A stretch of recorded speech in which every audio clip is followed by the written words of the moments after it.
మెరుపు తగిలి భువికొచ్చినావే అందాల మేఘమాల, నీ కులుకు చూసి నా గుండెలోన రగిలిల్దె విరహ జ్వాల, నీ చూపు తగిలి ఇక నేనుండగలనా నా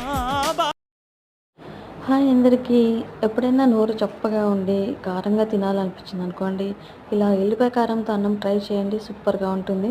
కానీ హై బీపీలు అలా ఉన్న వాళ్ళు మాత్రం ట్రై చేయొద్దండి, ఎందుకంటే ఉప్పు కారం కొంచెం ఎక్కువ ఉంటుంది కదా, చూసుకొని తినాలి. సో ఇలాగ కొంచెం కారం కారంగా తిన్నప్పుడు చాలా హాయిగా అనిపిస్తుంది అనమాట. ఫస్ట్ అయితే ఇలాగ ఎల్లిపాయ కారం దంచేసుకున్న తర్వాత కొంచెం అందులో రైస్ వేసేసుకొని ఇలాగ కలుపుకొని తింటే చాలా టేస్టీగా ఉందండి. అసలు ఆనియన్స్ వేసుకొని తర్వాత కొంచెం పెరుగు కలుపుకొని తిన్నా కూడా చాలా బాగా అనిపించింది. మొత్తము జలుబు గిలుబు అన్నీ ఎగిరిపోతాయి అన్నమాట. సో ఇదైతే చాలా బాగా అనిపించింది. ట్రై చేయండి ఒకసారి, ఎలా ఉందో కామెంట్ చేయండి.